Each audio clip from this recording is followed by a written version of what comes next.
All right, good morning, everyone. Welcome to the Planning and Works Committee meeting on January 3rd, 2023. I would like to start by acknowledging our territory.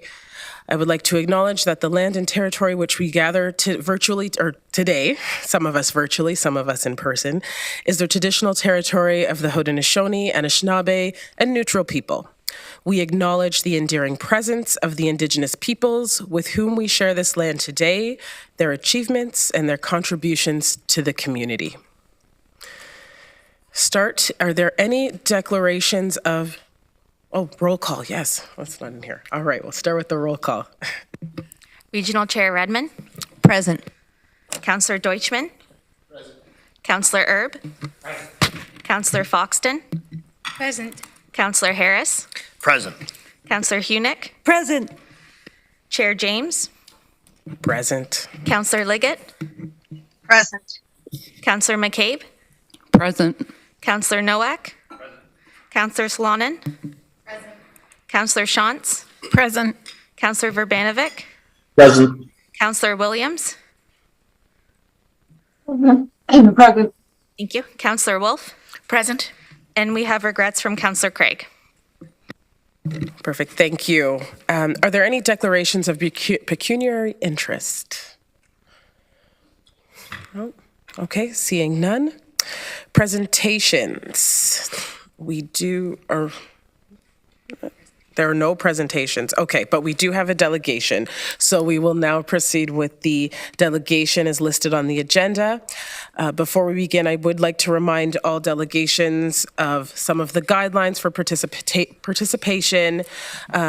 Those of you you're joining us in person today, so please proceed to the podium when you are called to speak. If you conduct yourself in any of the following manners, it will result in an immediate removal from the meeting, interrupting councillors, staff, or other delegations, derogatory statements about councillors, staff, or others, turning your camera on at inappropriate times, and hate speech or defamatory comments. One last reminder for delegations, please do not take offense if following your presentation there are no questions from council. This is council's time really to listen, reflect upon the opinions and ideas shared with us from our community members.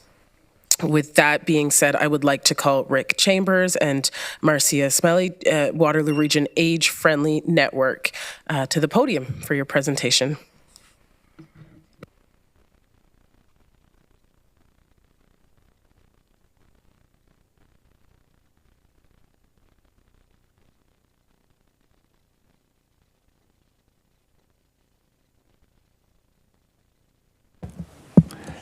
Good morning. My name is Rick Chambers, Madam Chair, members of council, staff, guests. I'm here on behalf of the Waterloo Region Age-Friendly Network.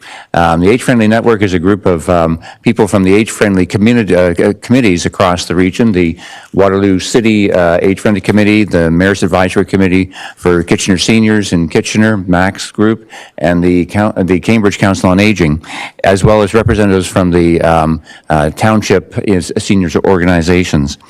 This is the United Nations Decade of Healthy Aging, and one of the reasons that we're here today is to present an idea about healthy aging, and we're looking for your support on this proposal. So, what we are proposing today is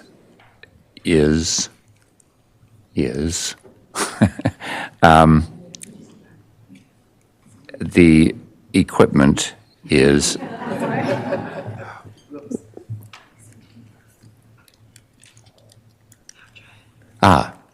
what we're proposing today, thank you very much, is free rides on Grand River Transit for children under 12 years old, and free rides for older adults on Wednesdays and Sundays, and older adults are being people who are 65 years and older.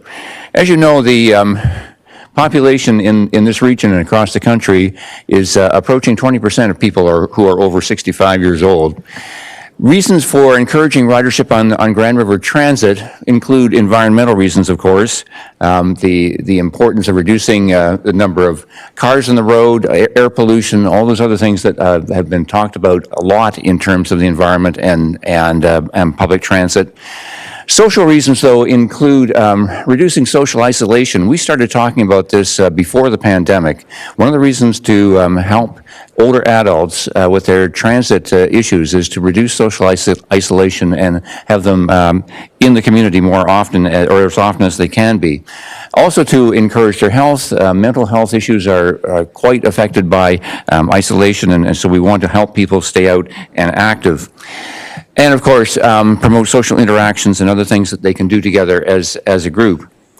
One of the reasons for the rides for children under 12, and you'll notice that these quotations in the package that you've already received are all in quotation marks. That's because these are from the British Columbia Minister of Transport. Last year, they made transit free for children anywhere in the province under 12 years old. For these reasons and others, that providing free transit for children, we're building the ridership of the future today. It's a climate-friendly thing to do, of course, and if the children ride the buses and the transit system, the parents, of course, would be paying, so it's not entirely free that way. We're also creating lifelong users doing this and helping families save money, and it will help to grow ridership, create lifelong transit users, and reduce congestion on roads. When you look at our region, Southern Ontario and elsewhere, Grand River Transit is one of the outliers here in not having free transit for children.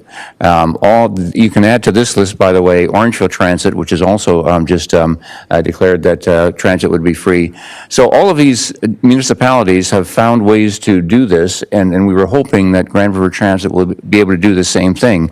Again, to encourage children to use the system, and of course then if they use it, then their parents will use it as well. As for adults over 65 years old, we, as I said, want to provide reasons for people and access for people to be able to move around. We're talking about Wednesdays and Sundays because of a survey that the Cambridge Council on Aging did before the pandemic when they surveyed their members about what days would be good for them. And they said Wednesdays and Sundays. These are also the days that Ottawa Transit offers free transit for their older adults in the region. We're going to try to reduce social isolation. This provides outlets for people to get out and go to shopping and medical appointments and other gatherings, and of course, leaving their cars at home if they have one and they're still using the vehicle. So again, we would not be the first in this area. Free rides for older adults are in existence now in several communities across Southern Ontario. Barrie has, the city of Barrie has a free transit on Thursdays. Brampton now has it all the time. Burlington Transit has free transit between, for older adults on weekdays between 9:30 and 2:30 and off-peak hours. Hamilton Street Railway does it for people over 80 years old, Oakville Transit on Mondays, and as I said, Ottawa on Wednesdays and Sundays, and Orangeville we can add there as well. Rick, I just want to interrupt slightly. There was some technical difficulties at the beginning, so I'm allowing you to speak an extra minute or so for your presentation, okay? Sorry, I missed that. Because of the technical difficulties at the beginning with just the tech, giving you an extra minute Oh, for okay, your okay, thank you. presentation, Sorry. okay? Thank you. Continue. So I was also going to say that Mississauga Transit has not free rides, but dollar rides for older adults during the weekend and all weekends. So that's another asset that's mentioned. So in terms of this, the benefits of free rides for older adults, after Oakville did their initial look at this in 2016, they did a study, and this is what they found after that if you give free rides to older adults on Mondays, they'll use it later in the week. Another thing that they found was that older adults preferred using, once they got used to it, the transit system because they didn't have to pay for parking, they didn't have to worry about other things, as long as they could navigate the system well and it was reliable. The results of this are I think, important for all of us to see that it's a way of helping people. The other thing that I think we should be aware of with this older population. The last 7 to 10 years of most people's lives, they will not be driving. And so they still need to know how to get around and make use of the system. And if it were free, that would make that process so much easier for them. The Waterloo Age-Friendly Network has been helping, at least we think we have, with this. We've been sponsoring with the GRT ride-a-bus sessions. We did 6 of them before the pandemic. A ride-a-bus session, by the way, is where we work with Grand River Transit customer service people. They do a 1-hour presentation on how to use the system and fares and all of that. And then we take them on a bus around the area where they might want to go. So when we did this last summer, in Waterloo, we took them to the boardwalk, to the medical center, to the hospital, the rec center, to the mall, to places where they would be likely to travel and show them the routes and how it works. And it was another successful event. Rick, I'm just going to ask you to just wrap up. Okay, I'm going to wrap up right now. So we are collaborating with other people, other groups, as you can see on the presentation, and we would be very pleased if the council could provide free transit for rides for children under 12 and look at providing free transit for older adults over 65 on Wednesdays and Sundays, and request that staff investigate the cost of allowing these free rides for older adults and for children, and perhaps look at the cost of a pilot project to initiate this idea over the next little while. Thank you very much for your attention, and if there are any questions, I'd be pleased to answer them. Thank you very much, Rick, Marcia. Any questions? I do think we have a few councillors who have questions for you. I'm going to start with Councillor Verbanovic. Thank you very much, Chair James, and thanks so much, Rick, for the presentation. I have to be honest. This idea is something that I've been thinking about a lot as well, and it certainly excites me, and I know is one that in Kitchener, at least, the Mayor's Advisory Council, Kitchener Seniors, has been quite keen about. I'm just wondering, when you reference the other municipalities, have you had an opportunity to engage with the senior groups in all the local municipalities and gain their support on this? Thank you for the question. No, apart from looking at the studies that have been done as a result of this, we haven't contacted individually any of those groups. Okay, so I think that may be helpful and something that those of us who sit on both municipal and regional council can certainly reach out to those groups in our individual municipalities and get their input, particularly in the urban centers, as they would be most impacted. As you talk to folks in Oakville and other places, did you have a sense, you referenced that in Oakville, I believe, they saw older adults start using transit more so other days of the week. So did they, in fact, as a result of that, potentially see increased ridership amongst that demographic and increased revenues as a result? I think one of the apprehensions that we often hear about is that this will have a negative impact on our revenues. And so I'd be interested if you learned anything from those other municipalities. The study that came out in 2016 reported that ridership went up among older adults, but they didn't talk about, as I recall anyway, anything about the finance. Okay, that would certainly be some good information for us to get as a follow up. Those would be my questions, Madam Chair, and at the appropriate time, I would certainly like to make a motion asking for staff to follow up on this. So if you can come back to me, I'd appreciate that. Thank you. Okay, thank you, Chair Verbanovic. Moving on to Councillor McCabe. Thank you. Thank you through you, Chair James, and thank you, Rick, for the presentation. Correct me if I'm wrong, just to Councillor Verbanovic's or Mayor Verbanovic's last point, and wondering if you've talked to other seniors groups. Age-friendly communities there's representatives on there from across the region, is there not? Sorry, I can't hear what you're Oh, sorry.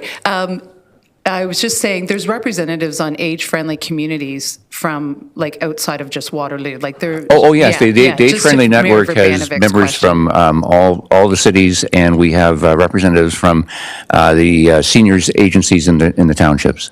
Right, okay, yeah, I just wanted to make sure that people understood it wasn't just one city, you weren't just representing one city. Oh, no. Yeah, so just... it's no surprise to anyone to say that, I mean, my view of transportation is very much aligned with what you're presenting, so I appreciate you and your group putting that kind of work into it and bringing this to us. I mean, I see transportation not just as moving people and moving goods, it's about economic development, it's about health and wellness, it's about climate change, it's about talent attraction and, and community belonging and equity and all those things. So I appreciate that you've really thought that through. Just wondered if you could talk a little bit about how, or maybe this is something that staff might have to take back, but if this were to go in particularly for youth and seniors in rural areas, how would that impact them? Because there's some limited transit options to some of those communities. And that's a major issue in the region, that we have transit in the 3 cities and Elmira and New Hamburg, but not the other areas. So how older adults in those areas are able to get around is an issue. They rely on friends and neighbors often to drive them. But the idea beyond that would be to employ, taxis or Uber or something to move them around. So that service to the townships is an issue. Right. Thank you. And I guess that's something that us as regional council and staff need to consider as we, go through the budget process and other, the strategic planning processes. I mean, we talk a lot about transit in terms of providing it, building density in areas and then building transit around that. But we also need to be mindful of those areas too, where there's not as dense amount of population. Just also had a question about the thresholds when you're talking about seniors using transit. If you had right now, I think the bus stops are, the threshold is that they have to be within about 400 meters of like the key, like a destination. And wondered if you think if you had any thoughts on how appropriate that is. I'm a fully able-bodied person, and I'm just curious about the distance that some people may have to travel. And as we age, we all know we lose some abilities. Well, this is kind of from the "Don't Get Me Started" department, but the Grand River Transit rule is that you should be able to walk 400 meters to a bus stop. And for older adults, that's not reasonable. We have a case in the city of Waterloo, for instance, where the closest bus stop to the new community pavilion is 360 meters away, down a dead end across a parking lot. That's a serious issue. There was a study done by McMaster in 2020 looking at older adults and transit issues generally across the country. And one of the things they found was that many of these are ageist in their attitudes. Transit authorities everywhere don't seem to look at the fact that older adults need to plan their trips using transit very carefully. How far is it to the bus stop? How far is it from the bus stop to where I'm going? When is the bus coming? On a morning like this, with the ice outside, it would have been a very excruciating practice for some of them. So it's one of those things that we need to address all the time, and it's a mobility issue, but it's also an access issue and a social issue. Right. Thank you very much. If I have time for one more quick question, just wondered about the ride-a-bus. I'm going to ask it before you tell me no. Just wondered about ride-a-bus. Do we do that for, I know we did it for seniors, but is that something that would make sense for some youth, just to give parents a bit more It probably would be a good idea to try it with young people too. When we did it with the Grand River Transit this year and previously, the problem is there are only 23 seats on the bus. So you're limited to 23 people who can sit on the bus, and then the rest of the space is for standing or for people with wheelchairs or other devices. So our groups were small, but pre-pandemic, they were always oversubscribed when we did this. Okay, thank you very much. And can you confirm the wheels on the bus still go around? But sorry. Okay, we've got a number of questions for you, Rick, so I'm going to get through the questions from council, and then we'll have staff comment, and then we'll see if we need to, if there's any motions or deferring and all of the things after. So I'm going to continue with Councillor Deutschman. Thank you, Chair James. I just wanted to, it's not so much a question, Rick, but it follows up with that and what Councillor Verbanovic had to say. Councillor McCabe and myself had submitted a proposal to Councillor Harris on this issue, and I'm just wondering how does, I guess I'm not familiar with the logistics of all of this, so what happens with that proposal? Because it's basically moving what they're presenting and asking that that be investigated. Bruce. Chair, through you, Madam Chair. We'll be bringing that back starting on the 18th of January, the motions from council or the suggestions, and then this will be dealt with through the budget process. So is the submission like a motion or a direction that we've provided already? We've taken it as direction to bring that back and bring information back. So there's direction already on this point. Okay, great. I just wanted to double check that. Thank you. Okay, Councillor Hunick. Through you, Chair James, and to the rest of council. Councillor Verbanovic already alluded to this, but I think this initiative might actually introduce revenue in the sense of the way this system is currently structured. It's a disincentive for a family of 4 or greater to use transit as opposed to drive their own vehicle, and so that introduces economic savings as well as environmental savings. Secondly, for seniors who are able to use the conventional bus system, this might actually alleviate some of the strain on the parallel transit services. So just to put those advantages forward. Thank you. Thank you, Councillor Schantz. Thank you. I don't really have a question, but just to add to Councillor McCabe's comments about the rural townships, we are looking and we have been looking at some sort of different ways of moving people in the townships. And so it's a fairly new council here, so I just bring that statement out for you to percolate in the back of your mind as we look at some of those outside the box thinking, innovations. Thank you, Chair. The other thing is in the townships, we use our mobility service for residents who are over 65 as a way of getting around, and that's door to door. So then that distance isn't an issue for them. So some things to think about. I feel like I have a theme today. We need to be innovative and think outside the box. Okay, thank you. Councillor Erb. Thank you, Madam Chair, and thanks for the presentation. As you're aware, the region of Waterloo for some time has had a program in place where we subsidize people of depending on their level of income for people over 65. I'm wondering if some of the other municipalities that you have been in touch with had any kind of a program similar to that in place before they opted to what they have now? Because my understanding is the information that you're providing, there's no means test based on income. It's simply for everybody over 65 years of age. So was there a transition from what the region of Waterloo is doing now?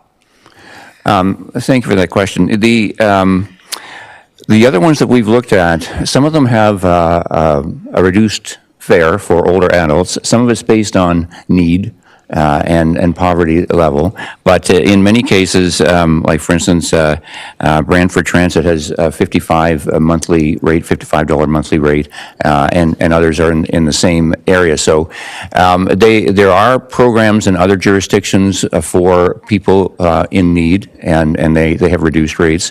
But what we're proposing is fares or free rides for anyone over 65 years old to help them with their social isolation issues and others. If I may just, I understand that. I guess my question is, any of the municipalities that you have highlighted in your presentation, they're all free over 65. There's no means test. Yeah. But there are other municipalities in the province That have the same means kind of tests. system in place that the region of Waterloo has. Yeah. Yeah, thank you. Thank you, Councillor Erb. Sue, did you want to, I had you. I was just going to follow up on Councillor Shantz. We have the meeting with the ministry at Roma that we've invited Chair Redmond, if she can make it, to discuss on different transits. The model, and this isn't just to do with seniors, but one model is a shuttle in a residential area that only goes through at shift time, and different things like that. But yes, and Councillor brings up a really good point. A senior with six-figure income getting free transit, where a single mother with children or a single parent with children that still has to pay sort of hits me wrong. Thank you. Thank you. Any further questions, comments from council? Oh, Councillor Hunick. Just the point was brought up that the mobility service eliminates the need to make the bus stops closer. I want to suggest that that's not actually accurate, because it depends on whether or not you can get a trip booked.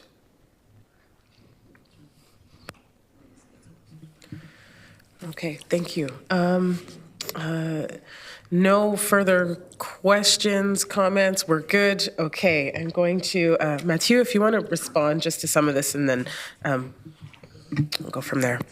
Thank you, through the chair. Well, thank you for the presentation and bringing all these elements to our attention. So we're going to bring some more information to council in the Planning and Budget Committee next week. So we're to unpack that, the portfolio of fare products that we've been working on. Just as a reminder, I think, and to some of the comments that were made earlier, so a bit over 3 years ago, these age-based discounts were removed to really focus the effort on supporting families with low incomes. So that is quite unique in the region, and that was really a focused effort. That was acknowledging that seniors are in general more affluent than other age groups. I think it's been confirmed in the recent census, for example, where 2.9% of people 65 and over are below low-income cutoffs versus 7.2% of residents aged 18 to 64. That's in the region. So there's a factor of 3 in terms of people who are eligible to low income, and I would say, and low income seniors remain eligible for this to the affordable transit program. I think today for us having rolled out the affordable transit program during the pandemic, and then seen it actually pick up a lot of steam already during the pandemic, and in particular since early of 2022. Today I think we can say it's a very successful program, as the number of eligible residents is now exceeding the initial target of 8,600 beneficiaries that had been set in the motion from 3 years ago. So just a bit of context to say there's a balance to be found between really focusing the effort on making transit affordable for those who need it the most, and keeping, and making that eligible for seniors and for youth, entire families. So it's based on household income, so entire families are eligible for that program if they wish, and they get that 48% discount, whether it's on a pass or on individual tickets, depending on what their mobility needs are. So that was just a little bit of context, but we'll definitely bring some more information on the fare structures at Plan and Budget Committee. And just maybe one sideline to that, another element not to lose sight of is the level of service, and you kind of alluded to it in terms of access to stops. I think we need to have that, make sure that we're not sacrificing on the revenue side and kind of cutting some costs on the service side and making the service less adapted to the different age groups that you're talking about. So just to make sure that we also have a very balanced conversation on how to also improve the service, because we know, and from reaching out to to GRT customers, we know the levels of service is really what determines transit usage.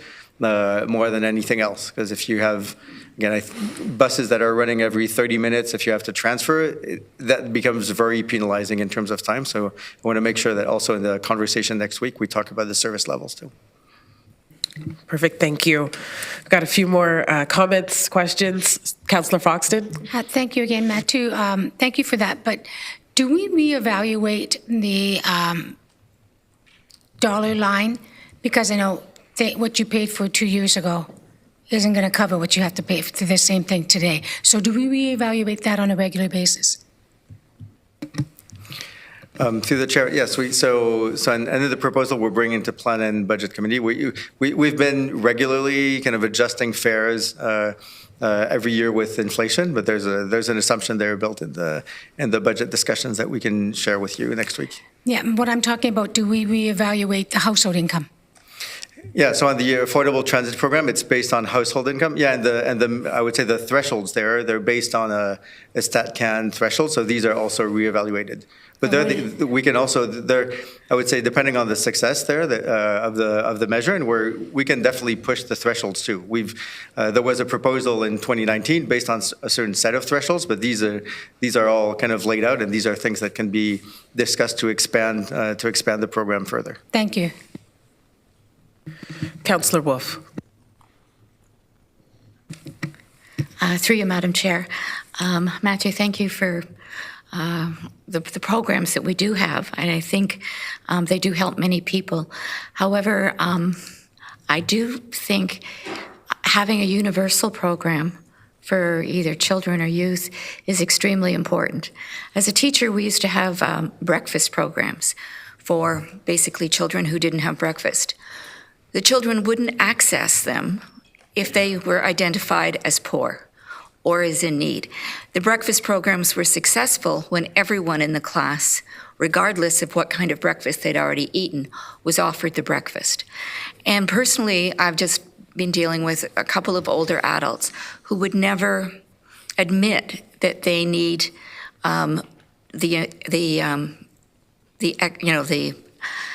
subsidy. Also, when I looked into the program to try to help them, I found it confusing. I needed to know what their what their income was on line 150 of their income tax. If they needed help, they had to go to, in Cambridge, 150 Main Street, which for them was, a distance, etc. When they went to ask the person at the till how they would do this, they just said, oh, well, you have a job, you most probably won't qualify. And the job they have is a cleaning lady, and it's only, a couple of times a week. And I also think that often when we have this bar, for instance, people on OW, they often have a social worker who can help them fill in these forms. They have, we reach a certain group of poor people, but there are many people that we don't reach. And there are many people who are just above that, who through pride or just because their income can't access this. And I think some of the points made by our delegates about if you had it free, even one day a week, people would use it, they'd get comfortable, and then they would tend to use it the next time. For many people, it's even like voting. People don't vote because they don't know what's going to happen when they get to the polling station. When I travel in a different country, I'm always a little frightened or confused. Can I just get on this bus? Do I need a pass? Will they take cash? Will they take this? And many people don't know. They don't know where the bus is going to go because we don't have such a grid system here. They don't know exactly how much it's going to cost, what they qualify for. So if you have a free day, free for children, free for seniors, it takes away all those barriers. It takes away all those fears. And it truly is accessible to everyone in our region. So I would like to support a pilot project, whether it's for 1 day or 2 days, whether it's from 9 till 3, depending on our cost structure. But I do think that if we had some form of free for seniors, free for children, it really would remove barriers and, frankly, increase our ridership at times when people do pay. Thank you. Thank you. Councillor McCabe.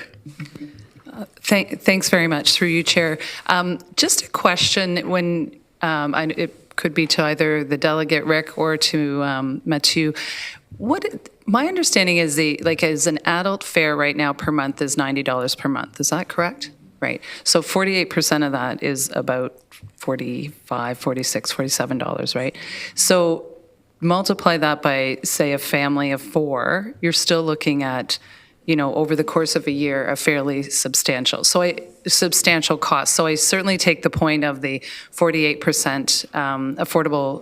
affordability initiative that's been put in place, but I still suggest that very likely could be out of the reach of a number of people. And when you start to add up like $45 a month times 2 or times maybe 3 or 4, if you've got, a couple of teenagers in your house, like you're getting in the range of, of a car payment over the course of a year. So even though we are trying to make it more affordable, it still can be, to Councillor Wolf's points, still expensive for many in our community. So I think, as council and as we go into we'll have a report next week, and then as we go into our, the full budget and strategic planning process, I think we really need to grapple with the question of, we've set targets for climate change, we've set targets, we have issues around, belonging in our community and equity and access, and I think we really need to think about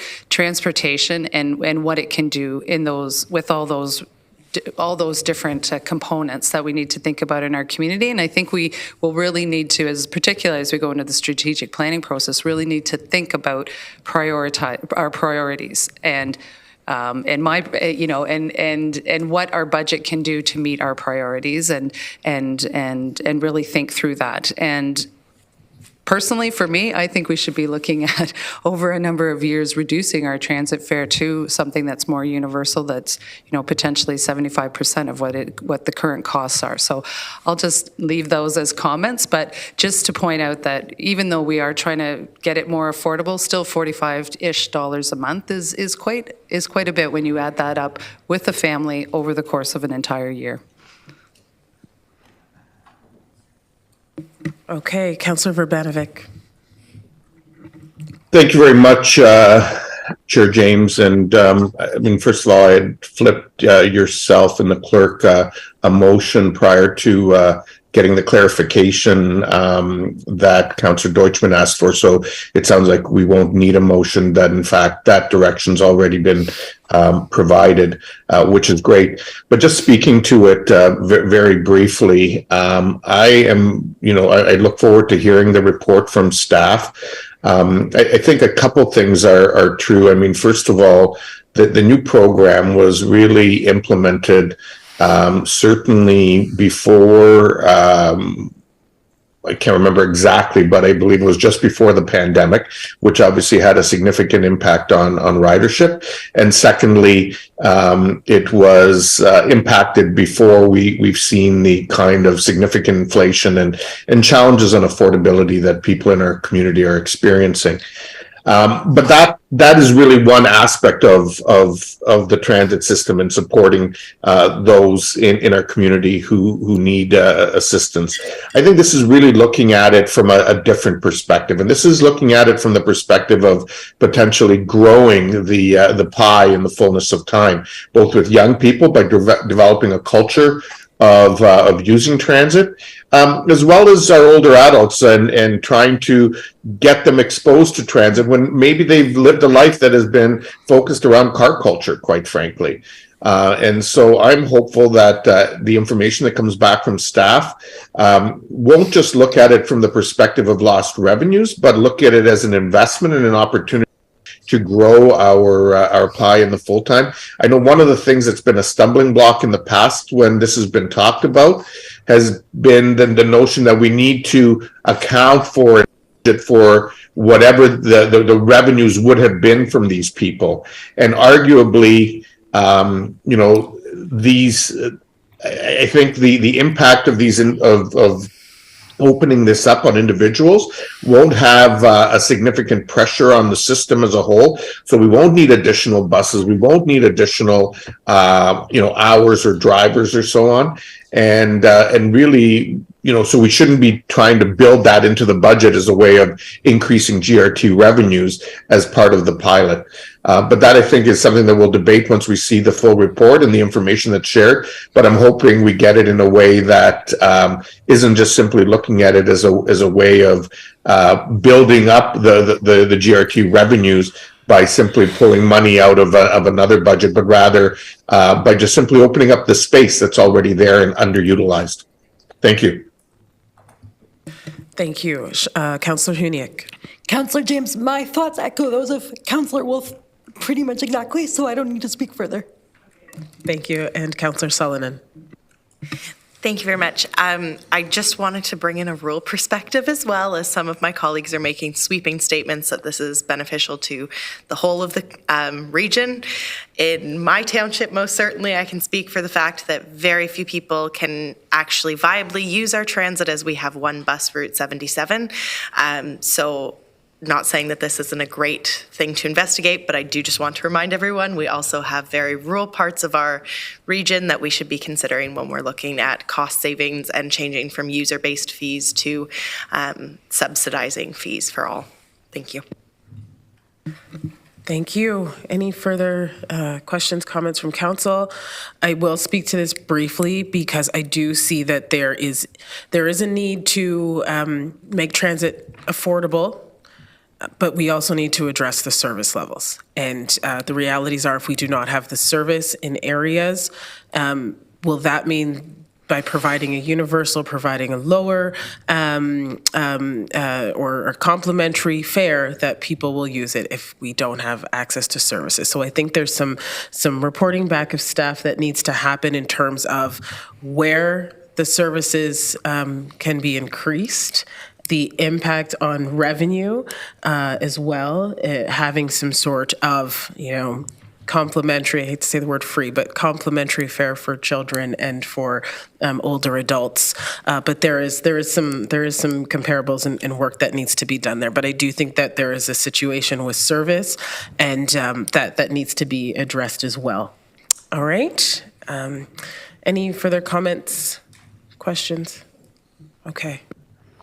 Thank you, Rick. Thank you, Marcia, Thank you very for joining much. this morning.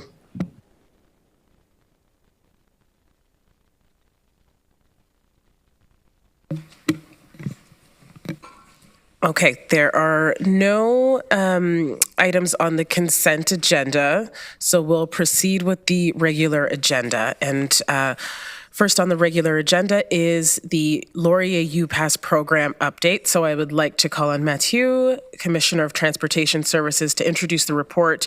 Transportation staff are available for questions. Thank you, through the chair. So this report is coming for information on the upcoming referenda at Wilfrid Laurier University at the end of January. So the Undergraduate Student Union and the Graduate Student Association participate in the UPass program, which enables them to have unlimited trips for a fee of $113 per term that is paid as part of their tuition. They've been participating in this program, but normally it's conditional on approval through referenda, but the referenda had to be postponed because of the pandemic. So the upcoming referendum will allow students to opt in or out of the program until August 2025, when we'll do a full kind of reset of all of the UPass programs across the region. The benefits for the students is, again, unlimited trips for a relatively modest fee. For the region, the benefits are really getting a stable source of revenue and ridership, which enables us to provide kind of pretty structured ridership and high levels of service on all of the university serving routes. So in particular, the I-Express routes, for example, which we've just recently restored to 10-minute headways last week. So this is just for your information, and then the staff is available for questions, and we'll be supporting the student unions in the campaign leading up to the referenda on January 23rd, 24th, and 26th. Okay, are there any questions from council? Okay, yep. Councillor Wolf?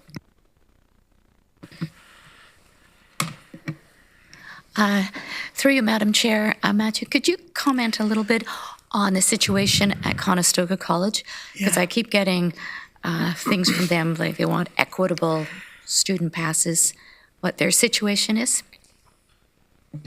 Yes, through the chair. So staff has been working with Conestoga College. They've expressed interest in the UPass program.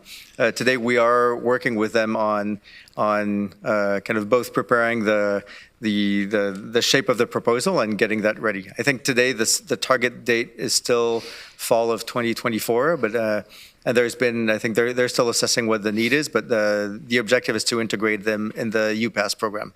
Okay, thank you. Councillor Huniak? Thank you, Madam Chair. I had a question similar to Councillor Wolf. In addition to that, I think it's worth noting that as of now, we're providing students who have access to student funding cheaper transit fare than low-income families, which is not necessarily equitable. Thanks. Respond? Just through the chair, just the difference here is this is a guaranteed funding paid through tuition. So whether unlike a monthly pass or tickets where you can opt in or out as you wish, this is funded through the tuition package. So whether they're high-level transit users or occasional transit users, so that's kind of the difference, I would say, in comparison to the affordable transit program where people can opt in or out as, depending on their specific needs, whereas this is really about getting an entire population on board and getting them to fund transit regularly, and easing out some of the ups and downs of ridership. Thank you for pointing that out, Matthew. It is worth noting. Thanks. Thank you. Councillor Erb. Thank you, Madam Chair. I have a question. I'm not sure if I'm reading this out of context. Under financial implications, number 7 on page 3 of the report, the first couple lines says the average revenue is $11,500 per year.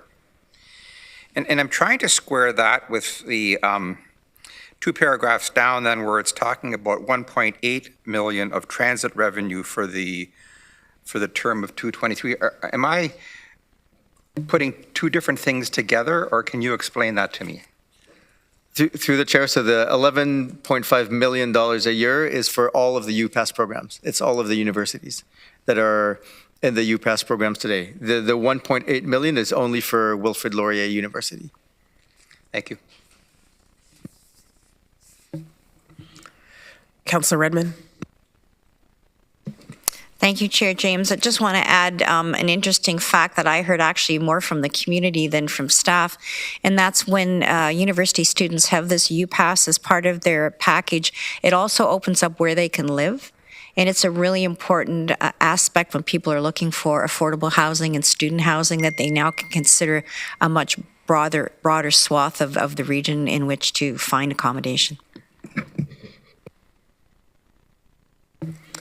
Okay, seeing no further questions, we'll move on to the agenda. And okay, we're in the regular agenda. We'll move on to the next item. The strategic focus, environmental and climate action. So I would like to call on Jennifer Rose, Commissioner of Engineering and Environmental Services, to introduce the Blue Box Transition Update presentation.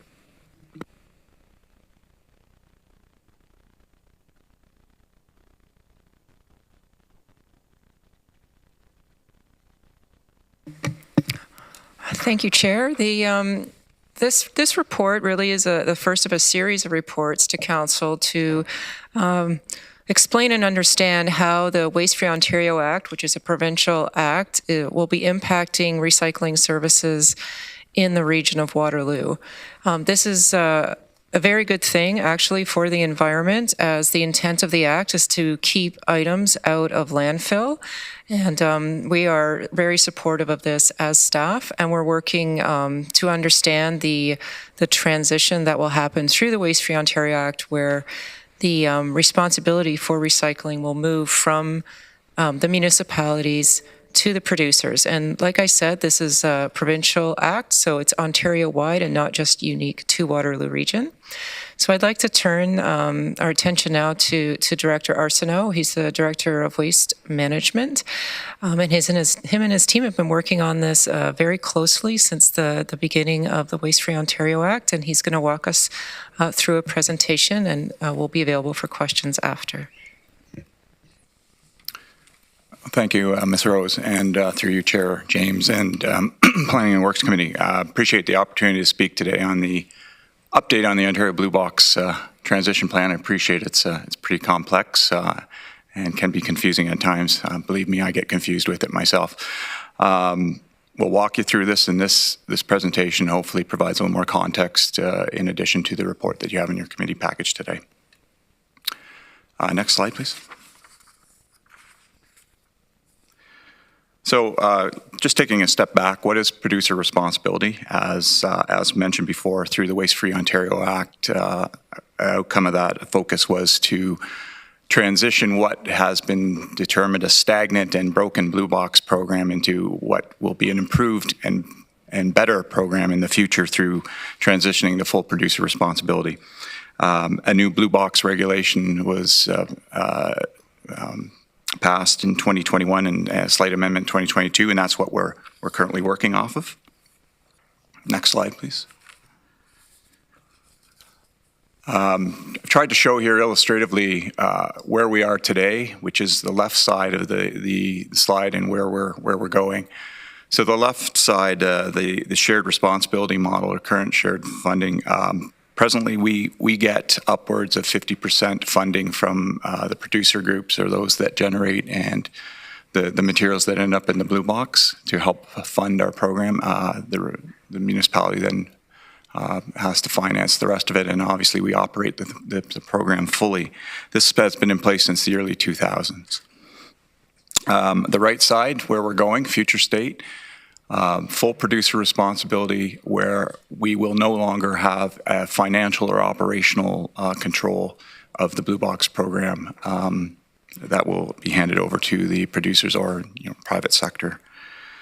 Ultimately, this change in regulation, as mentioned before, we think is a good thing from the perspective of it puts the onus on the producer groups that create and generate the packaging to make a design for the environment, better packaging, reduce packaging, look at circular economy initiatives as opposed to direct to landfill disposal.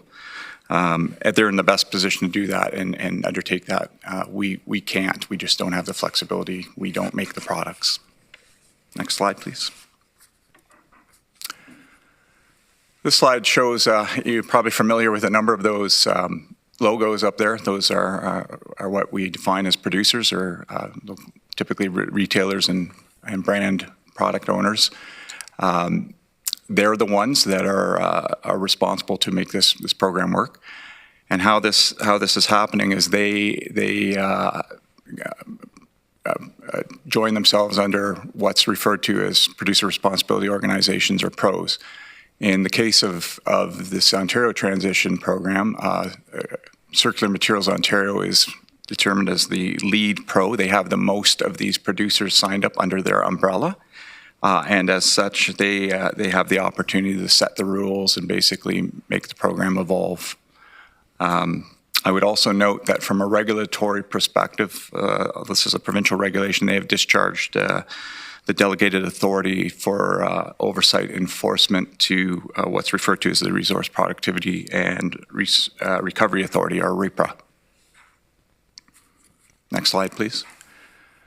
So in a general sense across the province, transition to this new future state is to commence later this year on July 1st. It's a 2.5-year window to have all eligible communities and municipalities, First Nations across the province, transition to the full producer responsibility framework. During the transition period, the intent is that programs would remain basically intact or consistent with what we know today to try and achieve a seamless transition. So the producer groups have indicated that they are not in a position that they want to upset the apple cart per se during the transition period. Post-transition, though, 2026 and beyond, when all eligible communities or municipalities have transitioned over, as I mentioned earlier, they have full operational and financial control, and the program could look a fair bit different in the years to come.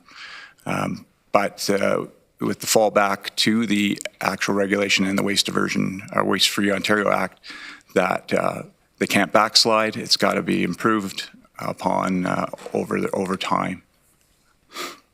Next slide, please.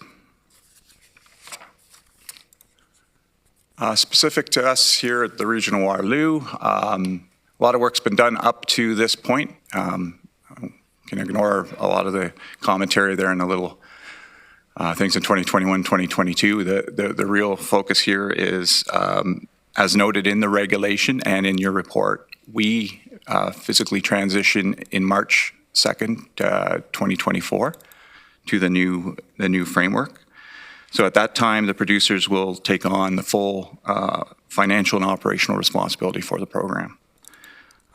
If you recall, in April of 2022, Council did approve a 2-year extension to our existing curbside collection contract, so to March 2026. That allows staff sufficient time to not only we're working on the next collection contract and what that may look like, but it coincides with our transition period. So given the complexity of the transition and the short time frame, producers through Circular Materials Ontario, the lead producer, have inquired with municipalities and through existing contracts if they could manage or administer the transition period in particular, as it's very complex, and just the resources and to get the equipment and the vendors and service providers could be very difficult. So our transition date of 2024 happens to fall sort of in the middle of where the 2.5 year transition date. And I note that the likes of the City of Toronto, City of Ottawa, London will transition later this year, July 1st, and we'll be very keen to see and monitor how that goes and learn from those experiences. Next slide, please. So again, this slide has a pre-transition or existing scenario and the post-transition.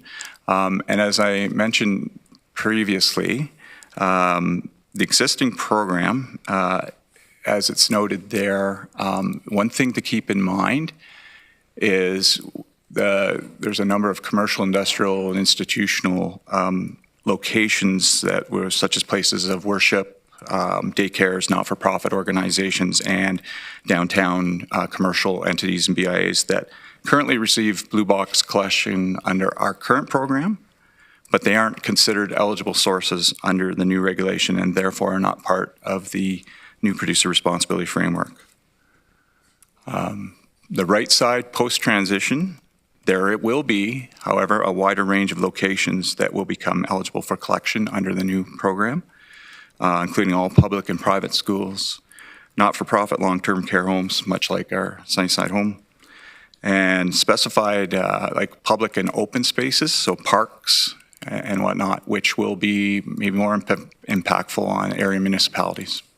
And we will be having those discussions with our counterparts to discuss the implications on that for what that means at post-transition. Next slide, please. This is just another slide showing some of the non-eligible sources and some of the things that we come up against. Some more complex examples in the downtown cores and along some of the routes where we have businesses and residences intermixed, and it's hard to determine which is a residence, which is a business, where we're collecting from. So given these implications, staff are currently pulling together a list of how many impacted properties, the ineligible properties or locations are there, to determine how we may want to manage those properties on a go-forward basis. Analysis to date suggests that there's upwards of 2,000 locations across the region, most of which are in the downtown cores. I would say that we collect from roughly 164,000 households, so 2,000 ineligible locations under the new reg of 164,000, if I'm doing my math correctly, maybe Craig can help me if I'm wrong, is probably less than 2% of locations currently collected under our program that wouldn't be eligible under the new regulation. Next slide, please. Again, I'm just showing designated materials here. The illustration on the left is what we do today, pre-transition. Under the current Blue Box program, we are mandated to collect 4 specified material types, being aluminum cans, glass bottles, and cans, PET plastic, which is your typical water bottle, and steel cans. And there's a number of additional material types, as you can see there, that individual municipal programs may or may not collect. Just of note for us here at the Region of Waterloo, we collect and manage all of those materials with the exception of textiles within our Blue Box program. Looking to the right side in the future state, the intent is for the material types to expand and expand over time. More material types, and another key factor here is to harmonize the program, harmonize the collection right across the province. Next slide, please. And this basically illustrates what I've just mentioned. As you see on the left side, varies by community, and anyone who's moved into this area or goes to different visits friends in other areas, we have different Blue Box programs, and it can be confusing on what you do in one area versus the other. One of the primary objectives of this new program is to harmonize right across the province, so it doesn't matter where you live, the promo and education and the program itself will be consistent. Next slide, please. Again, current on the left, current situation. In the early 2000s, there was a intention to have 60% recovery of Blue Box materials by 2008 in the Blue Box. I would note that there's no continual improvement commentary there, and nothing else was in a regulation. It was just thrown out there, and there's been no change in that, and that's why I mentioned it's been stagnant for a number of years. We at the region here have continually exceeded that 60% for what it's worth. Under the new regulation on the right, and again, one of the positive attributes of the new program is minimum target thresholds set for the different material types that the producers will have to achieve, and over time, as shown there. And as noted previously, that REPRA, the authority that will have the oversight of this program, they will be tasked to monitor and ensure these targets are met. And if they aren't, they have the ability to enforce and various penalties, monetary and non-monetary. Next slide, please. So this is where we're going with things. It's I guess it's referred to as sort of like a hub and spoke model. I think that's what you hear in the industry. But what's shown on this slide is the idea, again, the continued idea of harmonization of the program, circular materials as the lead pro right across the province with a common collection system, whereby eligible Blue Box materials are collected from predetermined, what's referred to as catchment areas. There are 35 of them currently across the province. The region of Waterloo, we're referred to as catchment area 22, and for what it's worth, our geographic area has remained intact. They haven't sliced and diced, so the 3 cities and 4 townships are consistent with what we do today, will be consistent on a go-forward basis. Once collected, materials will be taken to receiving facilities for consolidation. So these are, you can think of these as basically like clearinghouses or Amazon warehouses, I guess, where things come and then they consolidate and move them out. Likewise, given there's 35 catchment areas, they're suggesting there'll be 35 of these receiving facilities located across the province, with the premise that anyone will be no more than an hour away from a catchment area. So again, that hub and spoke idea, it has to be close to where materials are collected. Once materials are consolidated, then the final step is to get the materials to what I think we're referring to as super MRFs, or super material recycling facilities.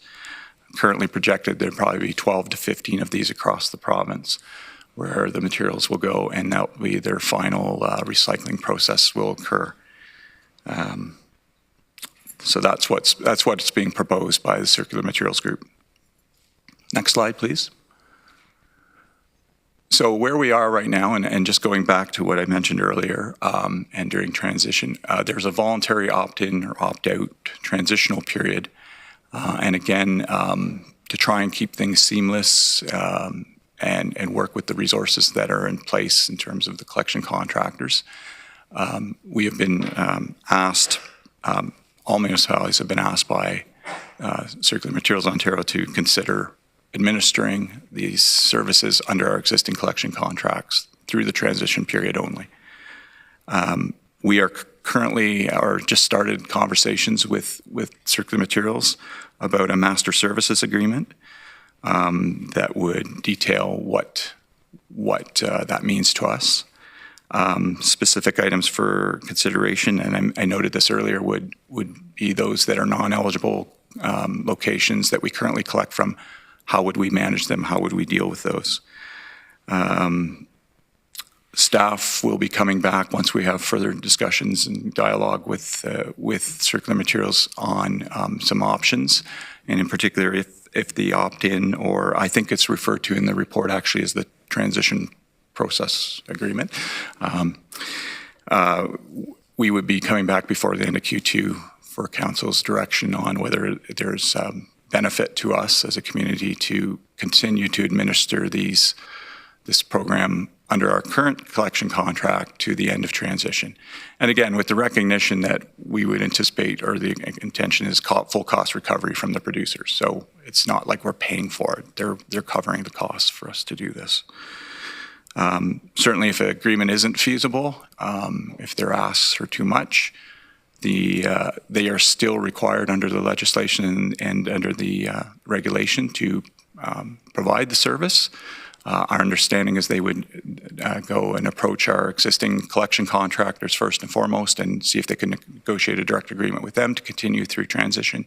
And if they weren't successful with that, they would fall back to their bidding process that they're currently doing for longer term blue box collection.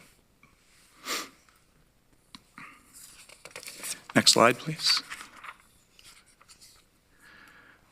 Beyond the collection side of things, or that opt-in, Circular Materials has also presented a number of other requests for proposals have been advertised.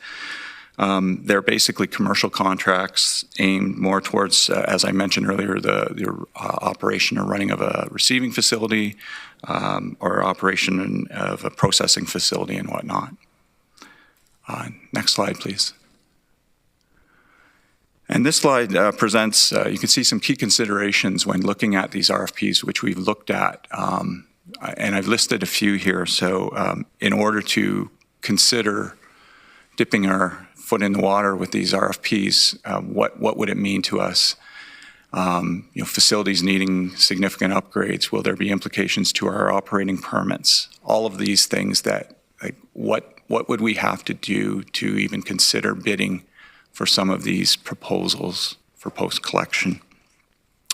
And I look at a couple examples, and if you think of our existing Waterloo MRF, which I think is near and dear to most of us, the Niall Ludolf Recycling Centre, it is nearing end of life. It's busting at the seams already and in need of significant capital upgrades and likely a replacement. And additionally, it doesn't have easy highway access. So that would be a significant cost to the region to get in a position to even bid on the processing side if we wanted to contemplate that. And I can tell you that service providers that do this kind of work have confirmed the location is just not something they see as feasible in the long-term plans.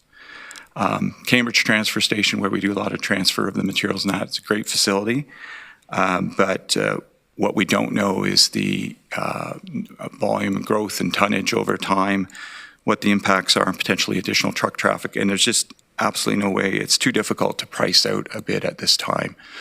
So we've had dialogue with internal, with purchasing and with legal on some of these things, and I think it's been determined that the risks are significant for these requests for proposals. And ultimately, all of these RFPs appear to be aimed more so at private sector service providers, are not typically aligned with how we would bid at a public sector level.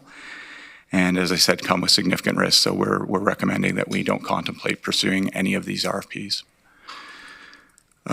So in conclusion, based on what we know of the new regulatory requirements and the information we've been provided today, and recognizing this continues to be fluid, there's information coming all the time, we will definitely be transitioning in March of 2024, one way or another, to the new full producer responsibility framework. And again, one way or another, the cost recovery will be there from the producers as part of that.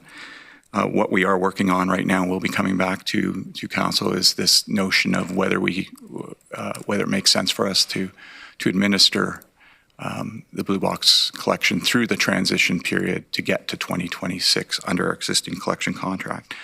And I think the other item, based on the risks shown here and other items, it appears at this point there would be no compelling rationale for the region to be involved in the Blue Box program post-transition, post-2026.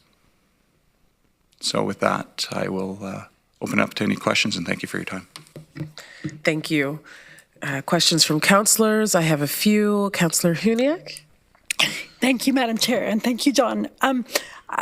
Post-transition, when all of this is implemented, do you know if it will, if everyone within the region, including the townships, will be eligible for this service? Yes, through you, Madam Chair. Yes, everyone is eligible. So the townships and the cities. So nothing really changes. I did identify some of those ineligible locations, which are really businesses. But if you think of it from a residential component, including multi-residential, they're all eligible and will be part of the new framework. Okay, thank you. And you touched on my next question, which is the businesses that are not eligible. Like, what is the proposed action plan for them? Do they just not recycle things, or? I think that coincides with how the existing policy framework is actually in place. Our mandate as a region here is typically to look after residential waste and not so much the commercial or industrial commercial. And so there's private sector entities out there that are to do that. Okay. And the province does have regulations in place where they should be and can be enforcing and pushing some of those activities in the commercial sector to follow similar role. We would ultimately like a uniform program. So waste is waste, recycling is recycling, whether it's business or residential. It's followed in a similar process, but unfortunately that's not the case right now. So the idea is just then that this would cover residential services and industry would fall back on the private sector. That's right, okay. and with the hopes being that the province will continue to look at the legislation as a whole. There is what we've advocated for is to bring in the commercial or IC&I sector in a similar process of full producer responsibility. The producers themselves have been the ones that have basically pushed back on that at this point in time, but that could be something that could occur in the future. But it's focused primarily on residential. So this program sounds really awesome, and I'm really excited for it. It sounds almost a little bit too good to be true. Where is the cost to the consumer, i.e., because this program is free, but I'm assuming we're going to see costs somehow. That's a hard one to answer. You're absolutely correct. I think it's fair to say that the producers, the intent or objective behind the whole framework is they gain efficiencies in the packaging and paper and reduce the amount such that their costs go down so that there shouldn't be a cost passed on to a consumer. I'm not sure whether that will be the case or not. It could be simply as, your price of a bottle of ketchup will go up a cent. Okay. Or 2 cents, right? Great. Thank you. Thank you. Councillor Foxton. Thank you, and through you, the chair, sometimes some things sound too good to be true, and I have concerns about the business one. The business, the churches, the industrial, the commercial. Now, the region does cover the downtown cores and businesses because they don't have space for a bin. All right, so all of a sudden, they will not be picked up. So all of a sudden, these businesses will either be taking them to the landfill, which is what we do not want, or they could end up dumped in countrysides. So that's a concern we really have to look at, is will the region in some way, shape, or form still pick up recyclables that we do now to protect what our goal was to decrease the landfill. The other thing is it'll be interesting to see what can be picked up. I was looking at the picture there, not really telling, like the spongy stuff for our meat products and that. I agree with you that the businesses, the commercial industrials that are paying for this will try and find a way to package differently. But we need to know what changes we have to make. But my big concern is the businesses. Because businesses that have garbage sitting out front, and it destroys our downtowns, the looks of them and the feels of them. And we know about garbage being dumped to the countryside, and we know that our staff have to go and pick them up and take them to the landfill and the dumps, and we've not achieved anything then. So I understand there's a lot of things we have to look at. It's a work in progress. I commend you on the deferral and watching what other existing municipalities are doing. I believe you said Toronto and Hamilton, and Toronto at least, and watching how that unfolds there. And also maybe we'll watch the cost of what's happening with them, or if they find solutions for the businesses. Because otherwise it could be really ugly. And what if the system they put in doesn't do regular pickup, like does inconsistently, or does, instead of weekly, every 2 weeks or 3 weeks, and all of a sudden we've got these huge piles of waste and that. So there's a lot of things, a lot of moving parts here. Some things sound too good to be true. Usually they are. Thank you. Okay, we're going to have Commissioner Rose respond to that.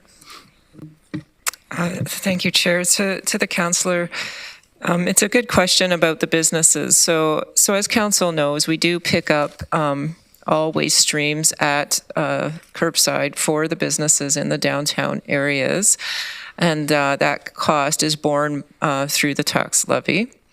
Through the transition, council can make a decision to continue picking up recycling during transition, after transition. And that is something we'll be bringing back to council, is does council want to continue to do that? We would, depending on how things fold out, we could be in a situation where we'd be paying the producers to collect. We'd be paying them definitely to process and go to those receiving facilities. So it could cost more to pick up recycling at those businesses and at those facilities that we are currently picking up at that are not going to be eligible after transition. So that is a decision for council that we're going to be bringing back later this year. That's why I said this is a first of a series of reports, just to keep you informed, because as you say, and I think you're all appreciating, this is very complex. There's a lot of moving parts, and we don't have all the answers yet. And just one other item, the municipalities that are going in 23 are Toronto, London, Ottawa, I think Simcoe County as well, not Hamilton. I'm not sure when their date is. And our date was chosen by the province. We did not choose 24, but we're quite grateful that we are in 2024. Thanks. Thank you. And I'm not sure that council was aware that the receiving station that we have is at its end of its life. So if we did start to pick up recyclables, we would have to pay to go to the other, what are they called, MRFs? MRFs, material recycling facilities. Thank you. Typically. We would have to pay to go to another one because ours is at end of life, and the cost to bring it on board is millions.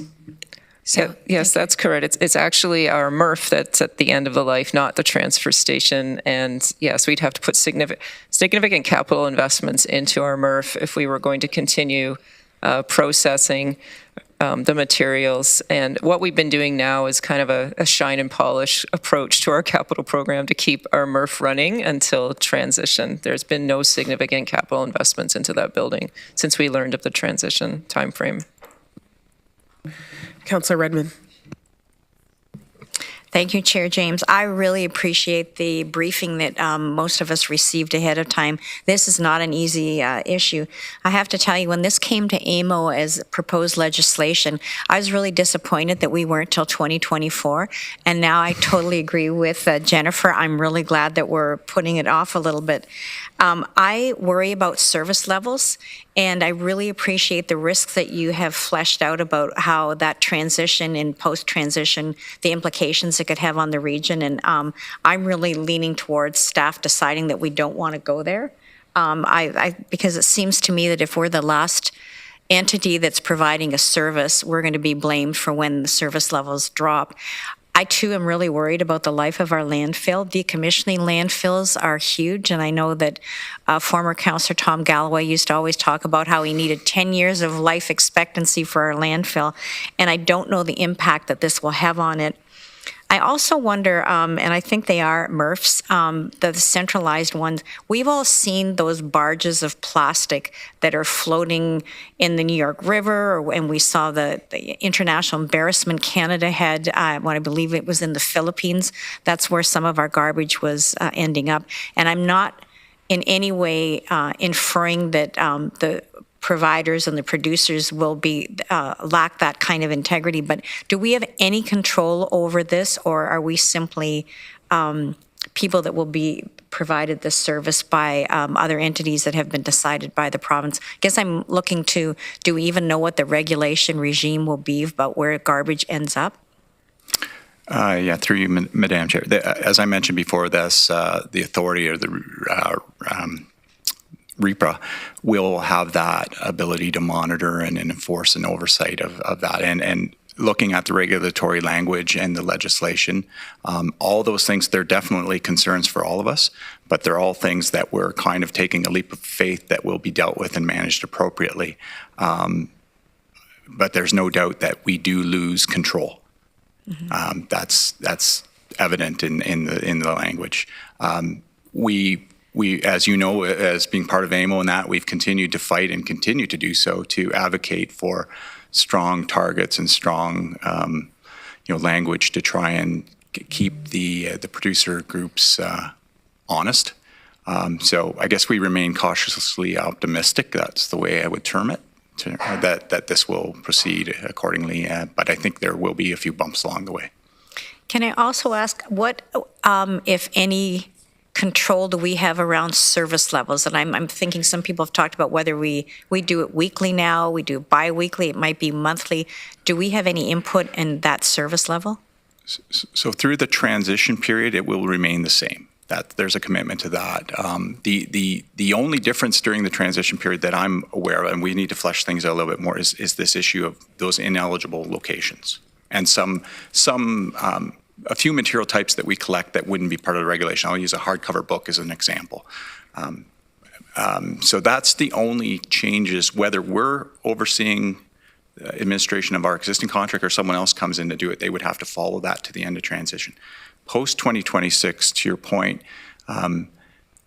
we don't have an ability that I'm aware of. There are groups. What we're looking at is things through municipal acts and bylaws about curbside, bylaws like what supersedes what. So there is some work being done behind the scenes to see if there is some ability to be able to enforce some options.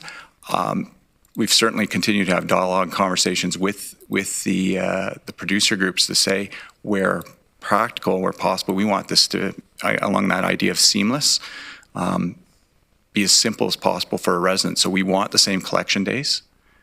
We'd like the same, frequency of service, but unfortunately, that is within their purview under the new program to make some of those changes post 2026.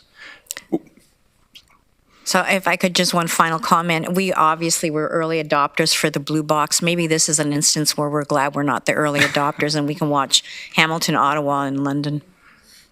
Agreed. Councillor Verbanovic. Thank you very much. Certainly, moving pieces on a very complex issue, and one that's near and dear, I think, to our community, being where the blue box once started, and so seeing these changes, I guess, could make some things better. But on the other hand,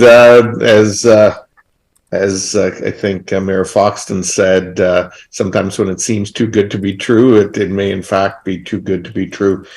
I guess my question for you, Mr. Arsenault, is, obviously this most directly impacts the region as the service provider, but there will be many questions that area elected officials are going to be getting as well.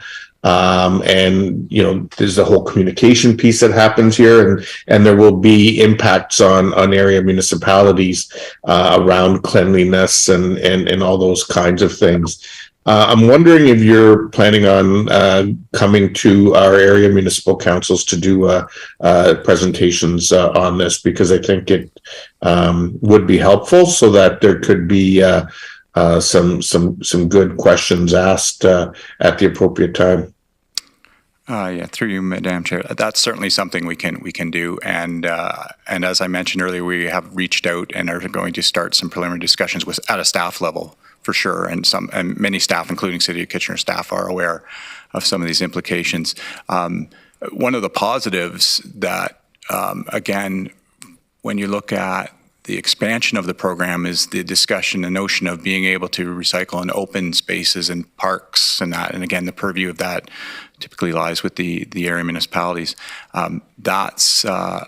That's intriguing. Now that's post 2026, but so we recognize we have a bit of time, but we have to have those discussions and determine how that will work. And certainly that will fall into the area municipalities' responsibilities. Sure, and I in terms of the overall program, and you're right, that is one of the positives. I mean, I share Chair Redmond's comment that this will, not being the first one out of the gate is a good thing. I think in this situation, so we'll be able to learn from others, particularly around the communication piece.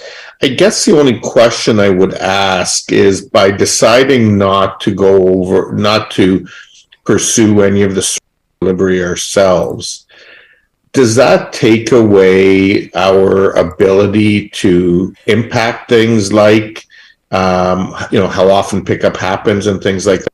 Whereas if we were doing it, it might be different. My understanding is no. The RFPs are pretty clear in the commercial contracts. They're really looking for a price per ton, very limited ability to make some of those changes or put those in to put those forth. So that's post 2026 and post transition. So I really don't think we have too many levers that we can pull. As I mentioned earlier, there is a group through AMO and others that are looking at some of the bylaw side of things and some property standard, whether we can utilize some of those things, but that's still a work in progress. Okay, sounds great. Thank you. Okay, Councillor McCabe. Thank you, through you, Chair James. Just wondering, again, picking up on Mayor Verbanovic's point, that was one of my comments, was going to be around a robust communications plan, because, I mean, people generally are kind of already a bit confused about who does what, whether it's waste management or anything else. So, and generally it falls to the local municipalities to answer a lot of those calls. So I think that'll be something that's ongoing that we'll need to keep our eyes on, because there's parks, but there's also lots of other facilities like recreation complexes and things like that. And and the hope is always that we're recycling more rather than less, to Councillor Hunick's point.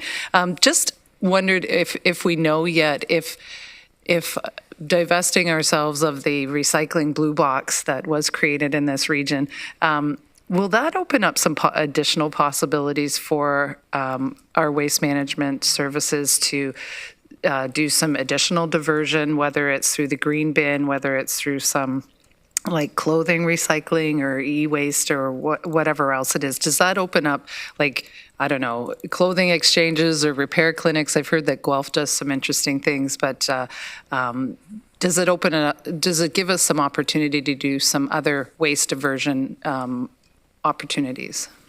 Yeah, through you, Madam Chair. Certainly those are options, and we're always looking at those.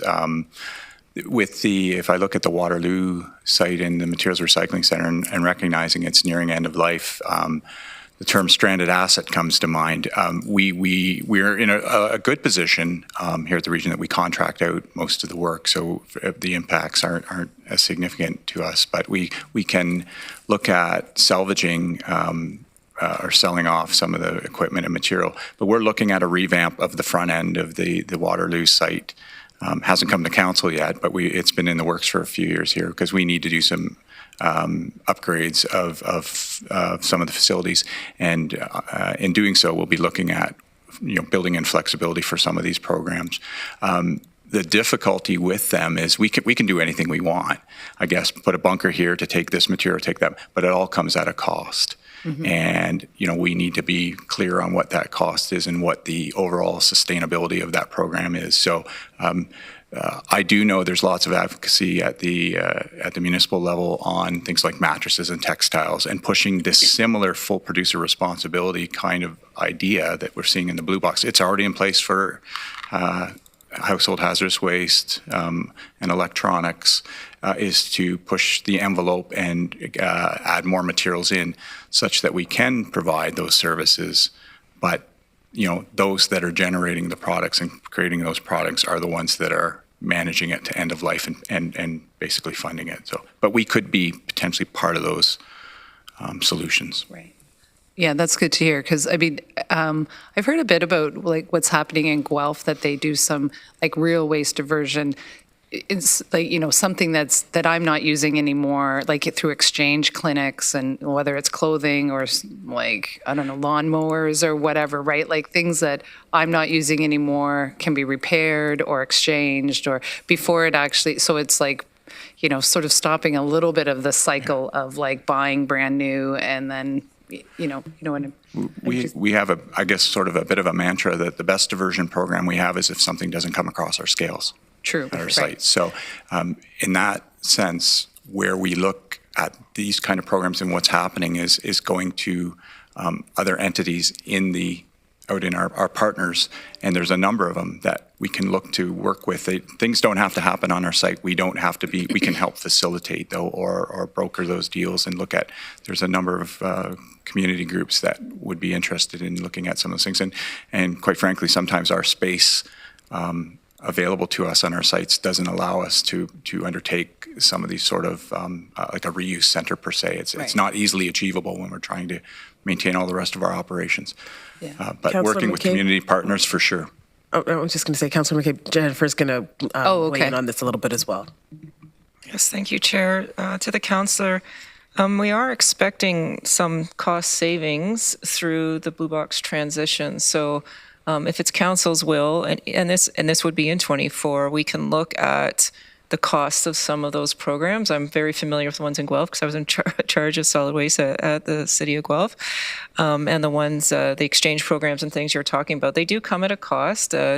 Usually we need an FTE to manage the program because really it's a partnership. The ones you're talking about, it's a partnership between the municipality and those community groups. So they need support in terms of advertising and things like that, and possible use of municipal space, that kind of thing. So we're happy to look at that as part of the 24 budget, seeing what our savings could possibly be through not providing Blue Box services, and seeing if we can put our attention to other diversion programs possibly that would help our support our strategic plan and our environmental goals of diversion. So quite happy to look at something like that and propose it in future budgets.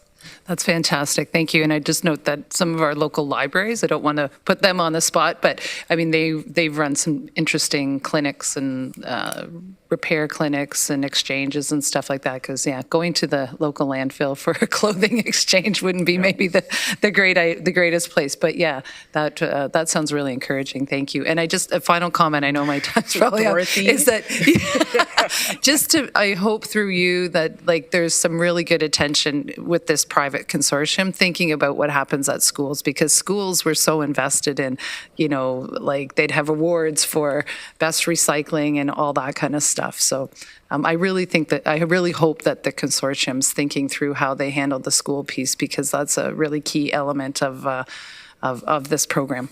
Thank you, Councillor McCabe. Councillor Foxton. Thank you. I heard the word opt out. Now, I know you were considering opting out of the RFP bid, but can we opt out of the program if we think it will not meet the needs of the region or follow? Okay, it was a valiant effort. Thank you.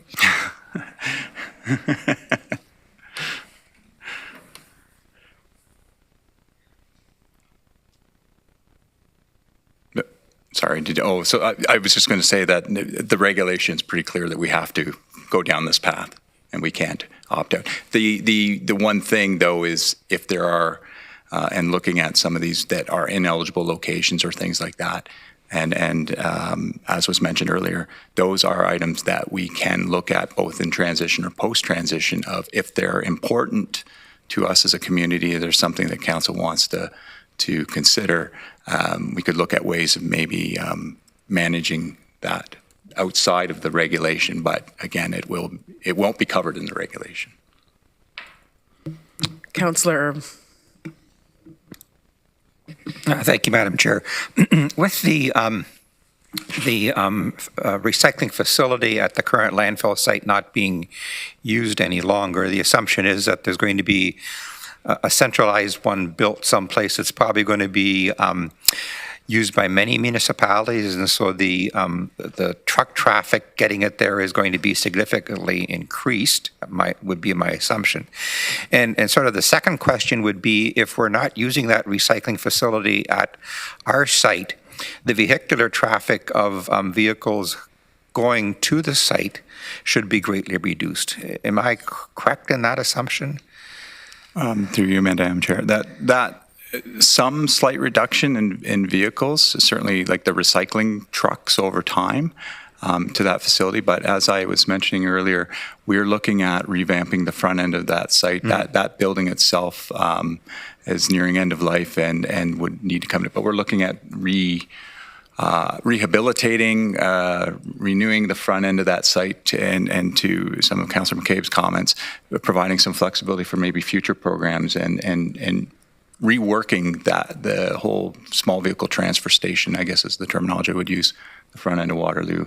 But we will see, certainly we should see a reduction, at least post-transition, of the recycling facility, recycling trucks coming to our sites, because they would be going directly to one of these other private receiving facilities. And is the assumption that one of the other receiving facilities would be servicing multiple municipalities, like multiple regions, not just the region of Waterloo? So at this point in time, it appears that there, and as I noted in the presentation, there's 35 catchment areas, and what we're hearing is 35 receiving facilities. So in essence, some might take on more, but I get the impression that the receiving facility that would service our area would just service our geographic location, at least initially. But in the post-transition state, it is possible there might be some additional tonnage they look at depending on location. And again, that's inherent in some of the risks that we would have in looking at our own facilities, that we just don't know how to bid this, how to price it for a 10-year contract, if we wanted to be a receiving facility. So my anticipation is you'll see, a private sector receiving facility will be located within the 1 hour centroid. That's the term they use of the region of Waterloo. Well, that's good to know because that, again, would cut down other emissions.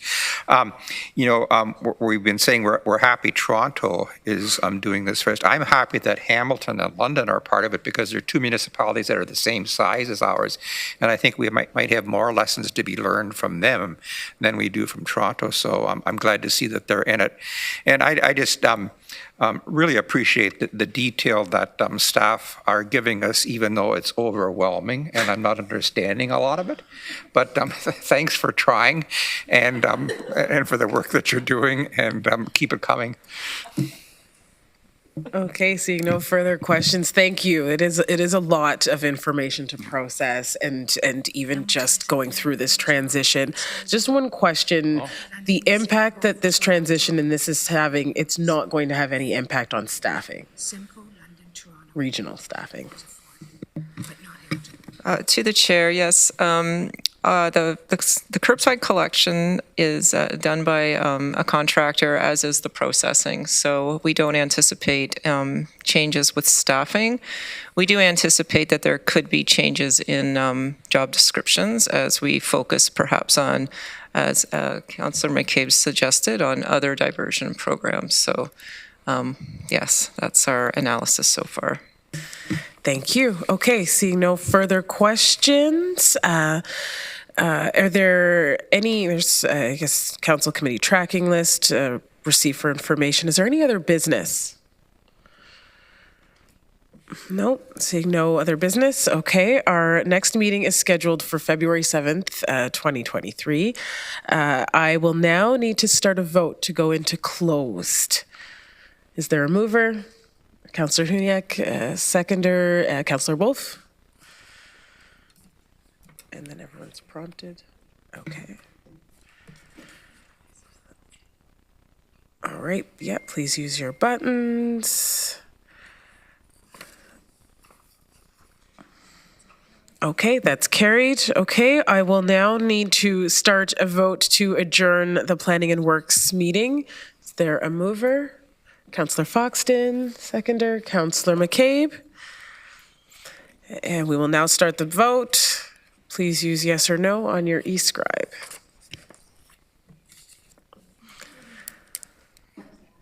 That was the last one.